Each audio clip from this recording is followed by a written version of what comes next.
ಕೆಲಸ ಕೊಡಲು ವಿಫಲವಾಗಿರ್ತಕ್ಕಂಥ ಅಧಿಕಾರಿಗಳಿಗೆ ಧಿಕ್ಕಾರ.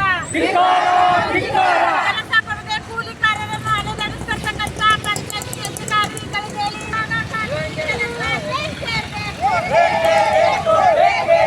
ವರ್ಷಕ್ಕೆ 200 ದಿನಗಳ ಕಾಲ ಕೆಲಸ ಕೊಡಲೇಬೇಕು. ದಿನವೊಂದಕ್ಕೆ 700 ಕೂಲಿಯನ್ನು ವೆಚ್ಚ ಮಾಡಲೇಬೇಕು. ಕೂಲಿ ಪಾವತಿ ತಕ್ಷಣದಲ್ಲೇ ಬಿಡುಗಡೆ ಆಗಲೇಬೇಕು. ಎಲ್ಲ ನಿವೇಶನ ರೈತರಿಗೆ ನಿವೇಶನ ಹಂಚಿಕೆ ಮಾಡಲೇಬೇಕು. ಎಲ್ಲ ನಿವೇಶನ ರೈತರಿಗೆ ನಿವೇಶನ ಹಂಚಿಕೆ ಮಾಡಲೇಬೇಕು. ಪ್ರತಿ ಹಳ್ಳಿಗಳಿಗೂ ಸ್ಮಶಾನ ವ್ಯವಸ್ಥೆ ಆಗಲೇಬೇಕು. ಮೂಲಭೂತ ಸೌಕರ್ಯ ಸಿಗಲೇಬೇಕು. ಹಳ್ಳಿಗಳಲ್ಲಿ ಮೂಲಭೂತ ಸೌಕರ್ಯ ಒದಗಿಸಲು ವಿಫಲವಾಗಿರ್ತಕ್ಕಂಥ ತಾಲೂಕು ಪಂಚಾಯತಿಗೆ ಧಿಕ್ಕಾರ.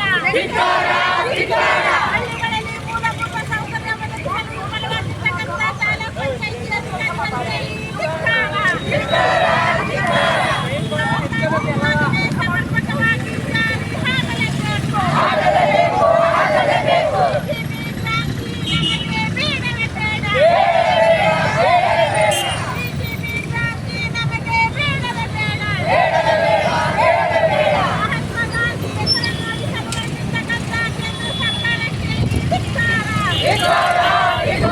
ಮಹಾತ್ಮ ಗಾಂಧೀಜಿ ಹೆಸರನ್ನು ಸಲುವಾಗಿರ್ತಕ್ಕಂಥ ಬಿಜೆಪಿ ಸರ್ಕಾರಕ್ಕೆ ಧಿಕ್ಕಾರ. ಕೂಲಿಕಾರರಿಗೆ ಕೆಲಸ ಕೊಡದೆ ಅಲೆದಾಡಿಸ್ತಕ್ಕಂಥ ಪಂಚಾಯತ್ಗೆ ಧಿಕ್ಕಾರ.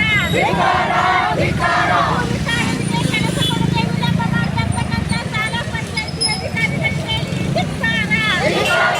ಎಲ್ಲ ಗ್ರಾಮ ಪಂಚಾಯತಿಗಳಲ್ಲಿ ತಕ್ಷಣದಲ್ಲೇ ಏನಿ ದಿವಸ ಬಂಧುಗಳೇ, ಏನಿ ದಿವಸ ಕೃಷಿ ಕೂಲಿಕಾರರು ಮತ್ತು ಗ್ರಾಮೀಣ ಕಾರ್ಮಿಕರ ಸಂಘಟನೆಯ ನೇತೃತ್ವದಲ್ಲಿ ಕೇರ್ಪೇಟೆ ತಾಲೂಕ್ ಪಂಚಾಯತಿ ಮುಂದೆ ಹೋರಾಟವನ್ನು ಮಾಡ್ತಾ ಇದ್ದೀವಿ. ಯಾಕೆ ಅಂತ ಹೇಳಿದ್ರೆ NDA ಸರ್ಕಾರದ ನೇತೃತ್ವದಲ್ಲಿ ಬಂದಂಥ ಮಹಾತ್ಮ ಗಾಂಧೀಜಿ ಗ್ರಾಮೀಣ ಉದ್ಯೋಗ ಖಾತ್ರಿ ಕಾಯ್ದೆ ಏನಿತ್ತೋ ಆ ಕಾಯ್ದೆಯನ್ನು ಇವತ್ತು BJP ಸರ್ಕಾರ VGB ಗ್ರಾಮ್ಜಿ ಅಂತೇಳಿ ಹೆಸರನ್ನು ಬದಲಾವಣೆ ಮಾಡೋದ್ರ ಮುಖಾಂತರ ಇವತ್ತು ಜನಸಾಮಾನ್ಯರಿಗೆ ಅವರ ಹಕ್ಕುಗಳನ್ನು ಕಸಿದುಕೊಳ್ತಾ ಇರ್ತಕ್ಕಂಥ ಕೆಲಸವನ್ನು ಇವತ್ತು BJP ಸರ್ಕಾರ ಮಾಡ್ತಾ ಇದೆ.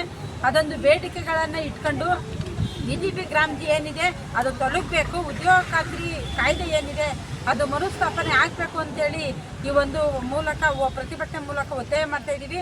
ಜೊತೆಗೆ ಏನು ಇಡೀ ಕೇರ್ಪೇಟೆ ತಾಲೂಕಲ್ಲಿ ಇರ್ತಕ್ಕಂಥ ಪ್ರತಿ ಹಳ್ಳಿಗಳಲ್ಲೂ ಕೂಡ ಮಶಾಣಗಳನ್ನು ವ್ಯವಸ್ಥೆಯನ್ನು ಮಾಡಬೇಕು. ಜೊತೆಗೆ ಹಕ್ಕುಪತ್ರವನ್ನು ಕೊಡಬೇಕು, ನಿವೇಶನ ಕೊಡಬೇಕು, ಮೂಲಭೂತ ಸೌಕರ್ಯಗಳನ್ನು ಒದಗಿಸಬೇಕು ಅಂತೇಳಿ ಕೂಲಿಕಾರ ಸಂಘಟನೆ ಒತ್ತಾಯವನ್ನು ಮಾಡ್ತಾ ಇದೆ. ಅದ್ರ ಜೊತೆಯಲ್ಲಿ ಬ್ಯಾಂಕ್ಗಳಲ್ಲಿ 0% ಬಡ್ಡಿ ದರದಲ್ಲಿ ಸಾಲ ಸೌಲಭ್ಯಗಳನ್ನು ಮಹಿಳೆಯರಿಗೆ ಕೊಡಬೇಕು ಅಂತೇಳಿ ಈ ಸಂದರ್ಭದಲ್ಲಿ ನಾವು ಒತ್ತಾಯವನ್ನು ಮಾಡ್ತಾ ಇದ್ದೀವಿ. ನಿಮ್ಮ ಹೆಸರು? ಮಂಜುಳಾ.